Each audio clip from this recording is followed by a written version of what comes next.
Բարև ձեզ, սիրելի ժողովուրդ, ես այսօր շատ ուրախ տրամադրությամբ եմ մտնում եթեր, որովհետև առանց որևէ չափազանցության ուզում եմ ասել, որ այնինչ տեղի ունեցավ այս գիշեր եւ այսօրվա ընթացքում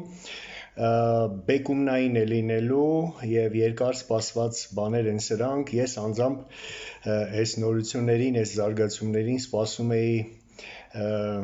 առնվազն 2022 թվականի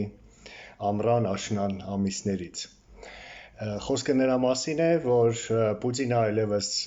անկյուն քշված առնետ է, Պուտինի խաղն ավարտվել է եւ Պուտինյան ռեժիմը արդեն վստահ կարող ենք ասել դատապարտված է եւ մոտավորապես ամիսների կյանք է մնացել Պուտինյան ռեժիմին։ Երեկվա իմ ուղիղ եթերի ավարտին ես ասացի, որ դեպքերը զարգանում են սրընթաց ժամերի արագությամբ եւ խոստացա ձեզ պարբերաբար տեղյակ պահել տեղի ունեցող այս արագ զարգացումների մասին։ Իմ ուղիղ եթերից ընդամենը 1 ժամ անց հայտարարություն եղավ, որ Պուտինը պատրաստվում է չափազանց կարևոր հայտարարություն անել Մոսկվայի ժամանակով ուղիղ կես գիշերին։ Եվ ահա մայիսի լույս 11-ի գիշերվա ուշ ժամին Երևանի ժամանակով մոտ 2:30-ին Պուտինը դիմեց աշխարհին հատուկ ուղերձով, որում նա փաստորեն մերժեց հավաքական արևմուտքի, ԱՄՆ-ի, Եվրամիության, Մեծ Բրիտանիայի եւ Ուկրաինայի կողմից մայիսի 10-ին Ռուսաստանին արված անհապաղ եւ առանց որևէ նախապայմանների 30-օրյա զինադադարի առաջարկը սկսած երկշաբթի օրվանից, վաղվանից մայիսի 12-ից։ Պուտինը առաջարկեց մայիսի 15-ին, հինգշաբթի օրը, գալիք հինգշաբթի օրը Ստամբուլում առանց նախապայմանների վերսկսել դեռևս 22 թվականին ընդհատված ուղիղ բանակցությունները Ուկրաինայի եւ Ռուսաստանի միջև, ինչը նշանակում է, որ նա կրկին փորձում է ձգձգել, ժամանակ շահել ռուսական բանակին եւ տնտեսությանը շունչ քաշելու նպատակով, խաբել եւ մանիպուլյացիայի ենթարկել միջազգային հանրությանը։ Ի դեպ, Պուտինը արեց իր հայտարարությունը հայտարարված ժամից 1.5 ժամ ուշացումով, իսկ տեքստը, որը նա կարդում էր, գրված էր ձեռքով, ինչից կարող ենք եզրակացնել, որ հավաքական արևմուտքի ներկայացրած վերջնագիրը անակնկալի է բերել Կրեմլին, առաջացնելով խուճապ եւ ստիպելով շտապ, ինչպես ասում են, ոտքի վրա արձագանքել։ Ավելորդ չեմ համարում նաեւ նշել, որ Պուտինի հայտարարությունից ժամեր առաջ Մոսկվայի ուղիղ բանակցությունների պատրաստականության մասին հայտարարեց Չինաստանի արտգործնախարար Վան Ին, ինչը Ռուսաստանի Չինաստանի վասալը լինելու եւս մեկ վառ ապացույց է։ Ակնհայտ է, որ սա Պուտինի վերջին հուսահատ փորձն է խուսափելու անհապաղ 30-օրյա զինադադարից առանց նախապայմանների։ Պուտինը հստակ ասաց, նախ բանակցություններ, արմատական պատճառների վերաբերյալ ապա կարող ենք խոսել հրադադարի մասին, նշել է այսօր Ռուսաստանի արտգործնախարարության խոսնակ Մարիա Զախարովան։ Փաստորեն Պուտինը ասում է, սկզբում երկար բարակ բանակցություններ, իսկ հետո միգուցե զինադադար, մինչդեռ Արևմուտքը եւ Ուկրաինան ասում են ճիշտ հակառակը։ Սկզբում անհապաղ 30-օրյա զինադադար առանց նախապայմանների, իսկ հետո բանակցություններ կայուն խաղաղություն հաստատելու նպատակով։ Հավաքական արևմուտքի Պուտինի կողմից արված առաջարկը այս անգամ կրում է հստակ վերջնագրի բնույթ, կամ զինադադար, կամ ջախջախում։ Խոսքը գնում է տնտեսությունը փլուզող ջախջախիչ սանկցիաների, ավերիչ զենքերի մատակարարման, Ուկրաինային մատակարարման մասին, մասնավորապես հեռահար բունկերային Տաուրուս հրթիռներ եւ այլն, ռազմական պարտության եւ ի վերջո ռեժիմի տապալման մասին։ Արևմուտքի դիրքորոշումը հստակ է եւ անզիջում։ Ինքնին այն փաստը, որ Պուտինը շատ արագ, ափալ-թափալ, գիշերվա կեսին արձագանքեց այս առաջարկին, նշանակում է, որ նա վախեցած է, քանի որ a. հասկանում է, որ Արևմուտքի մտադրությունները այլևս շատ լուրջ են, եւ b. ԱՄՆ նախագահը արդեն փոխել է իր դիրքորոշումը եւ միացել է Եվրամիության եւ Բրիտանիայի վերջնագրին։ Ըստ Պոլիտիկո հեղինակավոր գործակալությանը մոտ կանգնած լավատեղյակ աղբյուրների,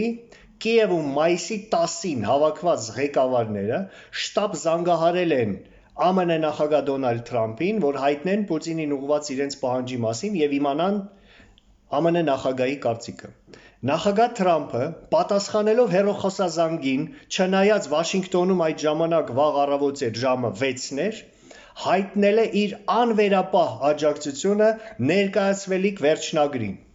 Ի դեպ, Wall Street Journal հեղինակավոր թերթը գրել էր, որ առաջին Թրամփը բողոքել է իր խորհրդականներին, որ Պուտինը հրաժարվել է դադարեցնել պատերազմը Ուկրաինայում։ Երկրորդ, Թրամփը զարմանք է հայտնել Պուտինի որոշ ռազմական գործողությունների, այդ թվում այն շրջանների ռմբակոծության կապակցությամբ, որտեղ գտնվում են երեխաներ։ Երրորդ, Թրամփը կարծում է, որ Ուկրաինայի հարցով Պուտինի հետ բանակցությունները շատ բարդ էին։ Եվ չորրորդ,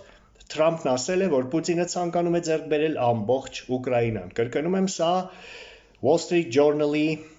դիտարկումներն են։ Պուտինը վախեցած է, սակայն նա այլևս ինքն իրեն գցել է թակարդը, նա անկյուն քշված առնետ է։ Պուտինը լավ լուծումներ չունի, քանի որ առաջին դեպքում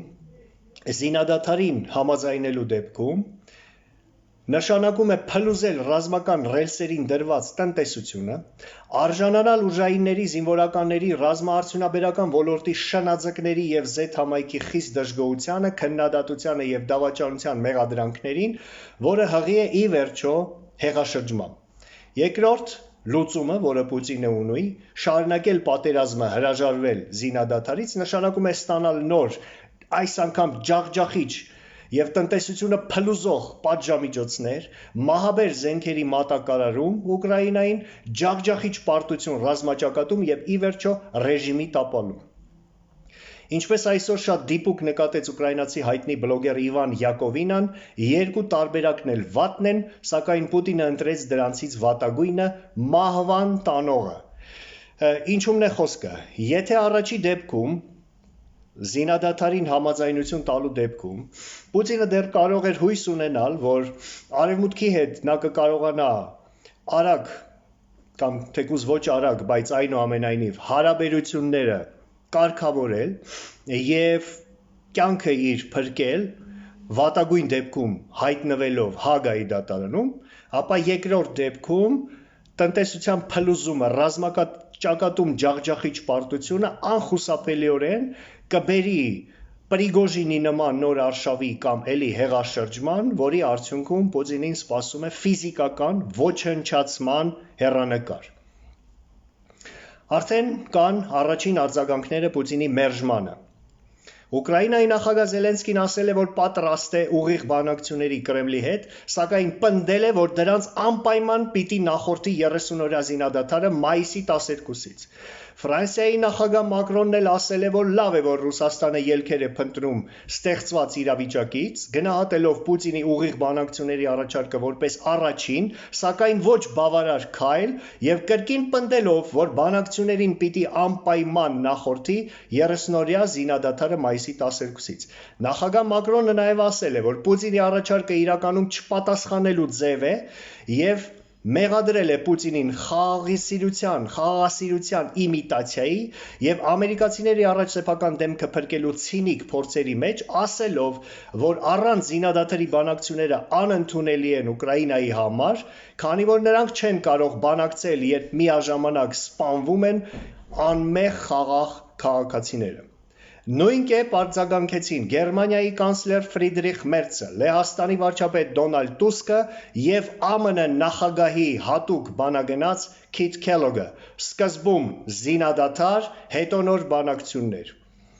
ԱՄՆ նախագահ Դոնալդ Թրամփը իր սոցիալական կայքում արել է հետևյալ կարճ գրառումը, որում հույս է հայտնել, որ, ցիտում եմ, մեզ սպասում է մեծ շաբաթ եւ կլինի, նորից ցիտում եմ, պոտենցիալ մեծ օր Ռուսաստանի եւ Ուկրաինայի համար, հույս հայտնելով, որ ցիտում եմ, կփրկվեն հարյուրավոր կյանքեր եւ կավարտվի այդ արյունալի բաղնիքը։ Սակայն լուրեր կան, որ ռուսները բարձր մարտական պատրաստակամության են բերել Էնգելսի, Ախտուբինսկի և Շայկովկայի ռազմական օդակայաններում տեղակայված օդուժը Tu-22M3 MiG-31K և Չասովյար ռազմավարական նշանակության հրթիռների Արեշնիկ Իսկանդեր տիպի հրթիռների զորամասը պատրաստվելով հարվածել Կիևին մայիսի 11-ին, 12-ին և հաջորդ օրերին, ինչպես օրեր առաջ արդեն զգուշացրել էր Ուկրաինայում ԱՄՆ դեսպանատունը։ Եթե Պուտինը այնուամենայնիվ համարձակվի հարվածել Ուկրաինային եկող օրերին, ապա դա կնշանակի, որ նա այրեց իր վերջին կամուրջները և գնում է վաբանկ։ Ռուսաստանի էլիտայի տարբեր թևերի միջև եղած տարաձայնությունները ու պառակտումը հասել են գագաթնակետին։ Ուժայինները ուզում են շարունակել պատերազմը մինչև հաղթանակ, իսկ կենտրոնական բանկի պաշտոնյաները, տարբեր բարձրաստիճան չինովնիկները և օլիգարխները խիստ դժգոհ են շարունակվող պատերազմից և ահագնացող տնտեսական վիճակից։ Ի դեպ, նորընտիր Հռոմի պապ Լև 14-րդը խիստ դատապարտել է Ռուսաստանի ներխուժումը Ուկրաինա, կոչելով այն իմպերիալիստական պատերազմ տարածքի և իշխանության համար։ Կարծում եմ, որ արդեն ամեն ինչ շատ պարզ է և մոտենում է հանգուցալուծումը, որը լինելու է չափազանց անսպասելի և արյունալի։ Խաղադրույքները շատ բարձր են, քանի որ խոսքը գնում է 300-ամյա չարիքի կայսրության ապագայի մասին։ Ռուսաստանի չարիքի կայսրության վերջնական փլուզումը շատ մոտ է և այն լինելու է մեծ արյան գնով։ Պուտինը մեծ արյամբ եկավ իշխանության 1999 թվականին, մեծ արյամբ էլ նա կգնա, կամ ավելի ճիշտ նրան կհեռացնեն։ Մոտենում է Հայաստանի ազատագրման երկար սպասված պահը։ Հաշված ամիսներ անց առաջի հանրապետությունը վերածնվելու է։ Ի դեպ, ավելացնեմ, որ այսօր Էրդողանը Պուտինի հետ ունեցած իր հեռախոսազրույցում պատրաստակամություն է հայտնել Ստամբուլում հարթակ տրամադրել բանակցությունների համար մայիսի 15-ին, սակայն դրա համար անհրաժեշտ է, ասել է Էրդողանը, որպեսզի միջ այդ հաստատվի զինադադար։ Քեմալի այս հետնորդ սրիկան ամեն բան անում էր 2023-ից 24 թվականներին Լենինի արժանի հետնորդ սրիկա Պուտինի ռեժիմը փրկելու համար, լավ հասկանալով, որ Պուտինից հետո հաջորդը ինքն է լինելու, բայց նույնիսկ նա, Ռեջեփ Էրդողանը, իր գիշատչի հոտառությամբ հիմա հասկանում է, որ Պուտինի վրայից արդեն դիակի հոտ է փչում։ Սիրելի ժողովուրդ, ավարտելով այսօրվա իմ խոսքը, ես ուզում եմ ասել, ես մայիսի 9-ին նայում էի, թե ինչ արհամարանքի, հեգնանքի, քծնանքի, ինչ այսպես զզվանքի էր արժանացել Նիկոլ Փաշինյանը բռնապետերի ակումբում Մոսկվայում, իզգոյների այդ ակումբում, Պուտին, Լուկաշենկո, Սի Ցզինպին, Մադուրո, Վուչիչ և մյուսների այդ ակումբում, և հաջորդ օրը ես նայում էի, թե ինչ վերաբերմունքի էր արժանացել Կիևում նախագահ Զելենսկին ազատ ժողովրդավարական քաղաքակիրթ աշխարհի ղեկավարների կողմից՝ Մակրոն, Ստարմեր, Մերց, Տուսկ և այլոք։ Սա է այն տարբերությունը, որը մեզ ցույց է տալիս, թե ինչ վերաբերմունքի է արժանանում սեփական երկիրը, սեփական ժողովրդին դավաճանած պատուհասը, թեկուզ և իր տերերի, իր նմանների, իր նման բռնապետերի ակումբում, և ինչ վերաբերմունքի է արժանանում ազատ ժողովրդավարական երկրի և սեփական ժողովրդի ու երկրի շահերը պաշտպանող ղեկավարը քաղաքակիրթ ժողովրդավարական աշխարհի ղեկավարների կողմից։ Մեզ համար թող սա դաս լինի, որպեսզի մենք հասկանանք, որ այսուհետ, երբ որ գա հարմար պահը, հայ ժողովուրդը պիտի իր քայլը անի, պիտի ձևավորի այնպիսի իշխանություն, որը այլևս հարգանքի արժանանա, սիրո արժանանա թե երկրի ներսում, թե քաղաքակիրթ ազատ աշխարհի կողմից։ Ես վստահ եմ, որ այդպես էլ կլինի, և ես ամենայն լավատեսությամբ Ավարտելով այս խոսքը, ուզում եմ ասել, Հայաստանի ազատագրման երկար սպասված պահը մոտենում է։ Լավ է լինելու, պատրաստվեք եւ ես շարունակելու եմ ձեզ տեղյակ պահել սպասվող զարգացումներից։ Վաղը մայիսի 12-ին շատ կարևոր օր է, Պուտինի պահվածքից կորոշվի, թե որն է լինելու արևմուտքի պահվածքն ու հետագա քայլերը։ Շնորհակալություն, լավ եղեք, ցտեսություն։ Այսօր այսքանը։